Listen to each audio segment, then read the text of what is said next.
Obrigado por nos conceder esta entrevista, Pastor Heber. Por nada. E a primeira pergunta é: como é que nós, como cristãos, podemos descobrir a vontade de Deus para as nossas vidas?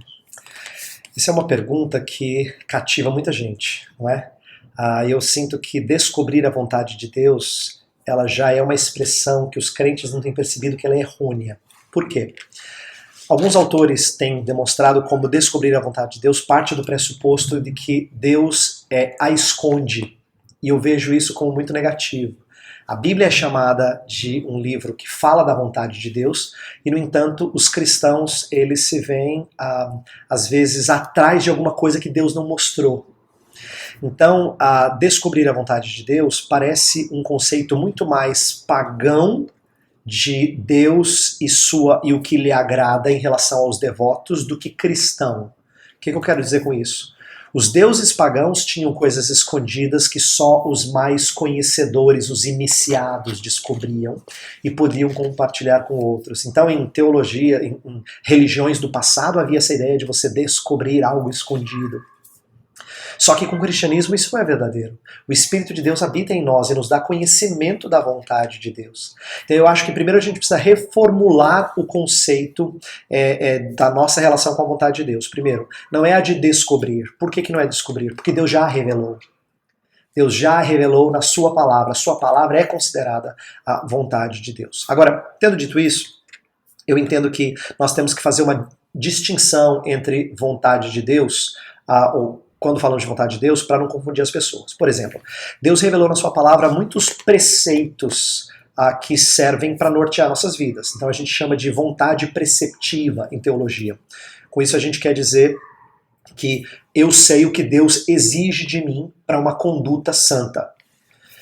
Mas Deus também revelou na Bíblia alguns dos seus decretos, os planos dele, desde a eternidade. Então, por exemplo, nós sabemos que Jesus Cristo vai voltar uma segunda vez. Isso está na vontade decretiva de Deus.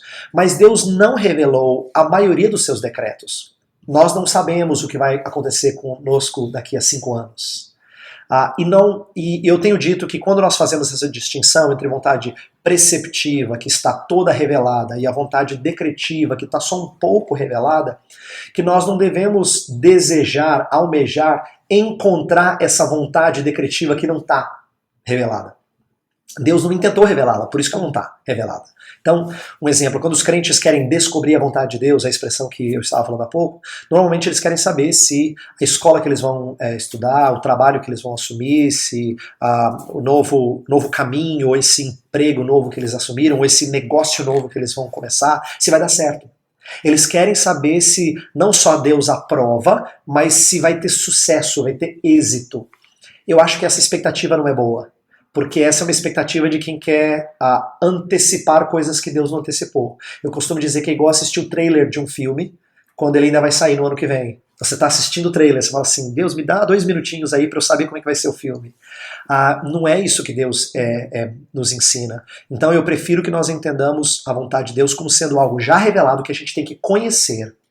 Então, é isso que a Bíblia nos ordena, conhecer a vontade de Deus, não descobri-la. Ela está lá, já descoberta, sem véu, revelada, para a gente conhecer. E conhecer de tal forma que nós saibamos cumpri-la. Então, quando Efésios fala assim, procurar e compreender qual a vontade de Deus, Paulo está querendo que os crentes conheçam a verdade de Deus para não caírem em pecado. Uma das coisas mais tristes que a gente vê em crentes que ainda estão amadurecendo, mas são ainda ingênuos na fé, é quando eles chegam para a gente e perguntam, isso é pecado? Se são crentes que estão na igreja há pouco tempo, eu consigo entender essa pergunta. Mas se são crentes que estão na igreja há bastante tempo, isso mostra imaturidade, o que é triste. Por quê? Eles deveriam saber o que é pecado. Eles deveriam saber a vontade de Deus, mas muitas vezes não procuram compreendê-la. Não é uma questão de descobrir como se ela estivesse escondida. Ela está lá, exposta na Bíblia Sagrada. Então eu entendo que o conhecer a vontade de Deus é saber a Bíblia Sagrada e aprender a aplicá-la às situações. Agora, a gente sempre vai saber o que escolher quando nós temos duas opções, uma boa e outra boa, né, quando nenhuma das duas é pecaminosa, a gente sempre vai saber o melhor caminho? Não, não é tão simples assim. Então o que a gente tem que fazer? A gente tem que ter ciência de que nós precisamos receber da sabedoria de Deus através de outros caminhos. Então, às vezes Deus nos dá sabedoria através de conselhos de irmãos, através de estudo da própria palavra, ponderando prós e contras, né? Pontos positivos, pontos negativos. Nós somos guiados por Deus também, desconfiando de motivações nossas. Então tudo isso, todas essas maneiras são formas de Deus nos mostrar a sua sabedoria, que chega até nós e nos ajuda a tomar decisões. Mas não deve ser uma tomada de decisões baseada em descobrir algo extraordinário, e sim em conhecer a sua palavra e aprender a apropriar-se dela através de diferentes maneiras.